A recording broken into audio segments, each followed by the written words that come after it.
Hey, shalom, shalom. Anakna waha aibar yasha Allah walakim. La atam call shabawai baharacha wa kaksha yabashmal shah. Hey, we the Hebrew Israelites coming to you week in and week out through the spirit and power of Yabashmal Shah to preach you so-called Negroes, Latinos, Native Americans, West Indian nations, and Israelite foreigners. Repent ye, for the kingdom of heaven is at hand. Call halayim la Yahweh Bashim Yahweh Shah Bashim Chah Kodash. Wa mashna kabadim zukoim na wa malakum shoy shah zukoim chah gadawam. Wachasa, Washalawam, Wabarakam, Labachayasha, Hagoisha, Shalawam. So all praise to the Most High Yahweh, which means he exists. By Hashem, in the name Yahweh Shai delivers. Double honors to the elders and apostles of Israel, the elders and apostles of Great Millstone, and mercy, peace, and blessings to the elect of the nation of Israel, Shalom, which means peace.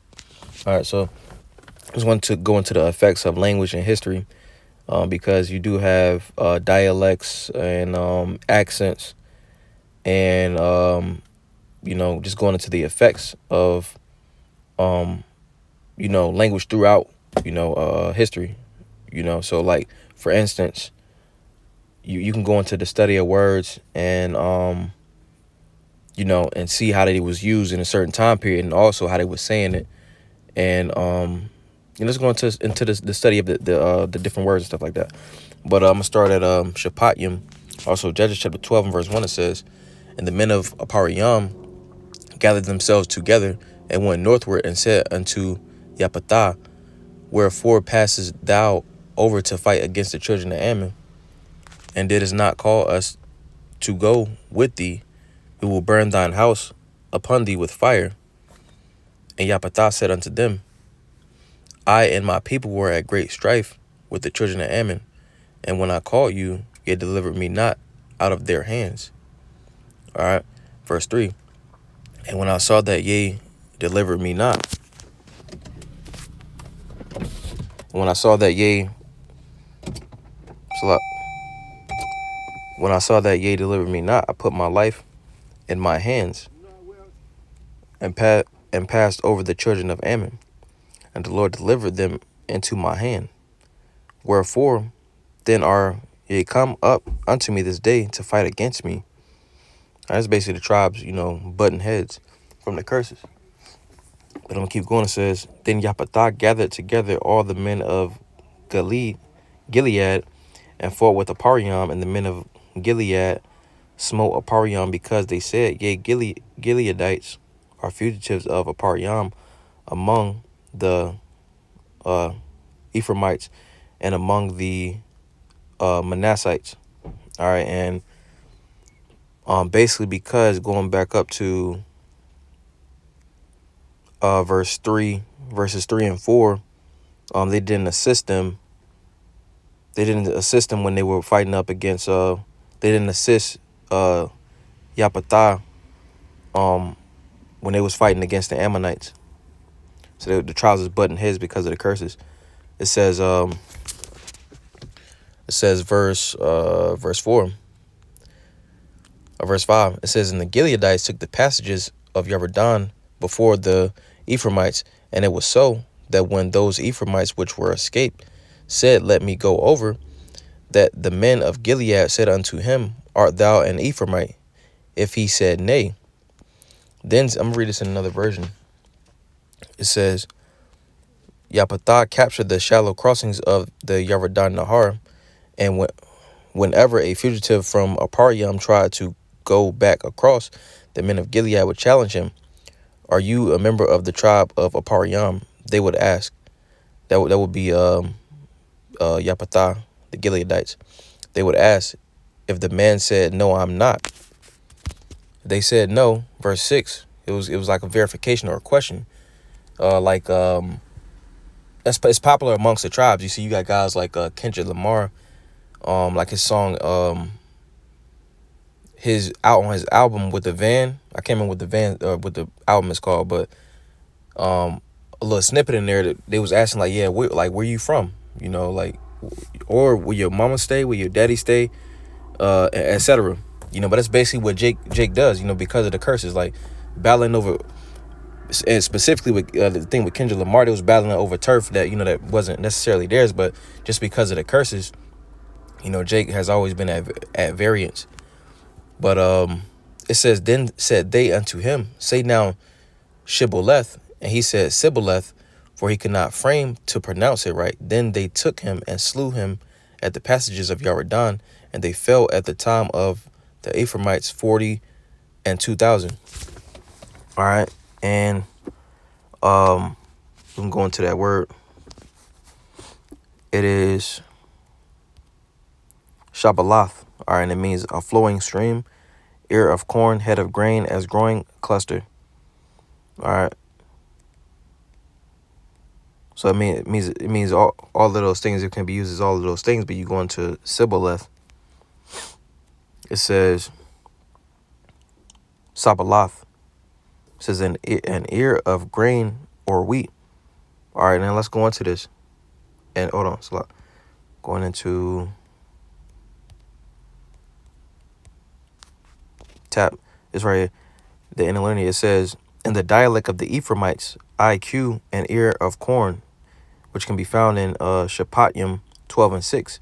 So it was a dialect. It was a dialect or accent of Pariam.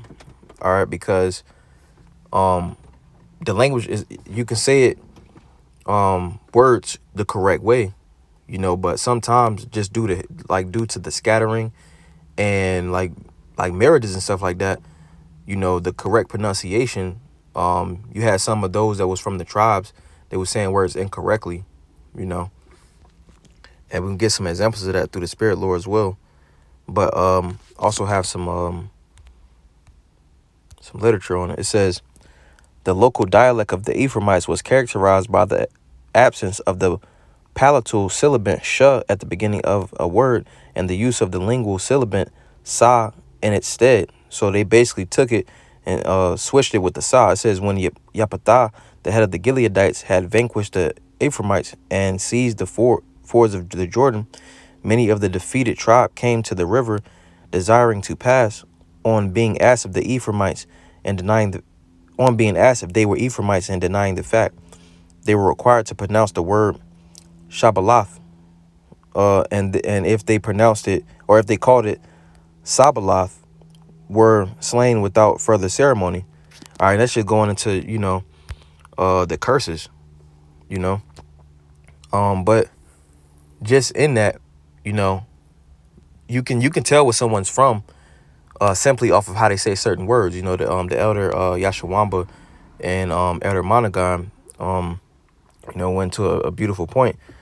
Basically how like you take words like for example, like a do-rag, some people call them silkies, some people call them wave caps, some people call them rags. Or like you take like the word north, that's how you would say it correctly in the English, but depending on where you're from, you'll say it a different way, but you're still saying the same word, but nevertheless you're pronouncing it a different way.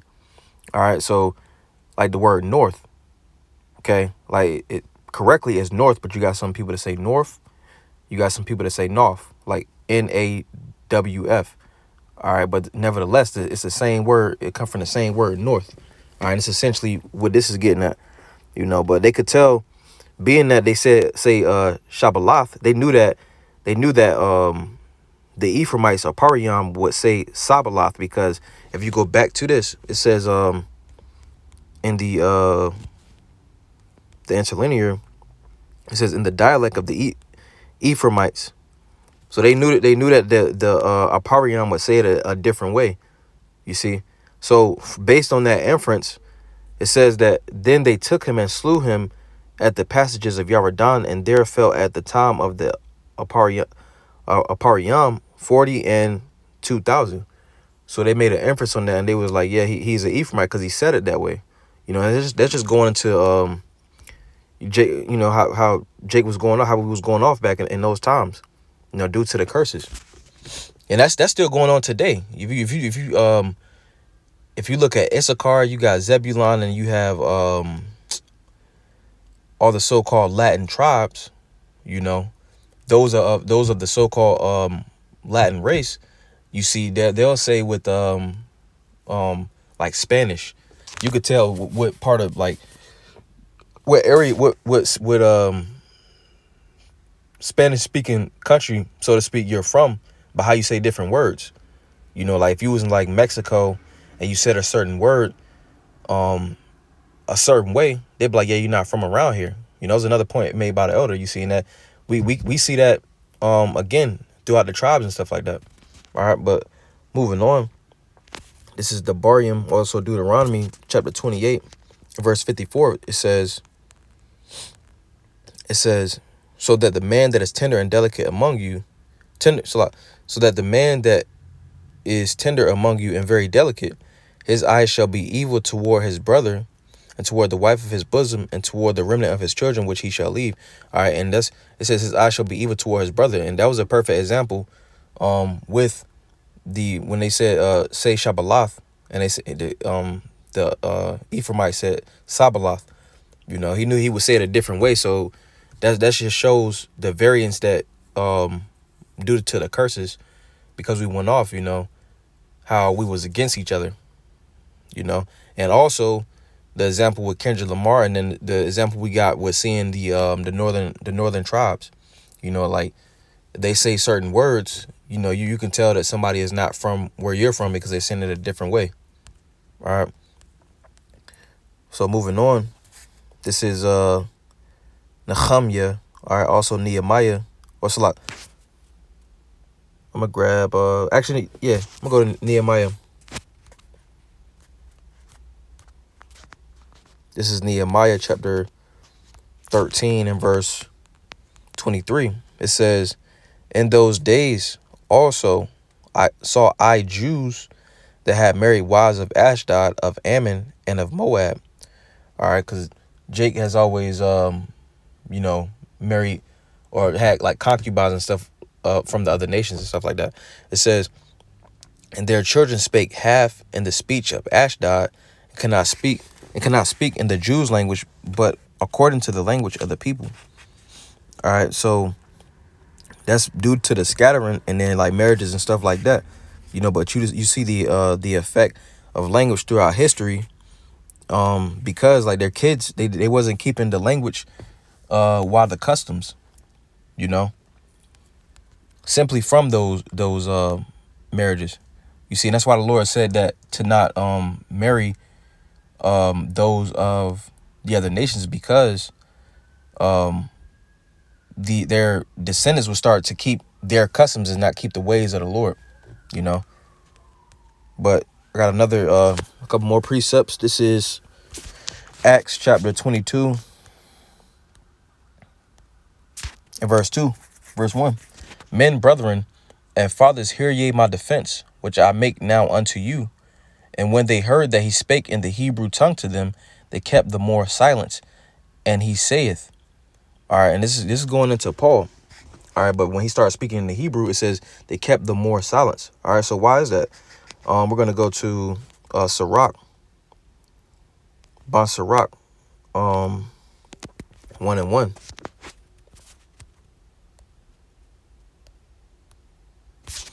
It says, the prologue of wisdom of Yahushua, the son of Sirach, whereas many and great things have been delivered unto us by the law and the prophets, and by others that have followed their footsteps. I'm going to skip down some. It says,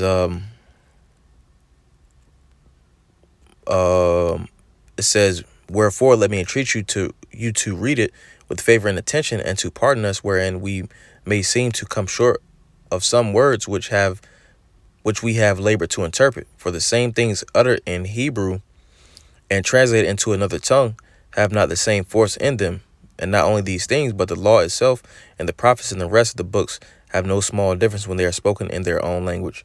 All right, so the reason being that they kept more silence. The Hebrew got more force in it. That's the purest language that we can get. That's the first language. You see, and all these other languages was split off, but from going through the different dialects and the accents and the scattering, we can see the effect that language has had in history, But Lord's will, that was edifying. And I just wanted to go into that topic. Hayawam Tawab. Barakatah Yahweh, Barakatah Yahweh Shah.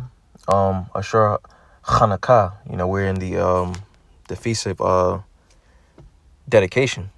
You see, Hanukkah. All right. But Lord's widow, Zedephon, call like Mla, Yahweh, Bahashim, Yahweh Shah, Bahashim, Rakakadash. Hey, double honor to the elders and apostles of Great Millstone that taught me this truth from Ruel. And much respect to you, brothers out there, pushing this truth with our righteousness and sincerity. Shalom, shalom.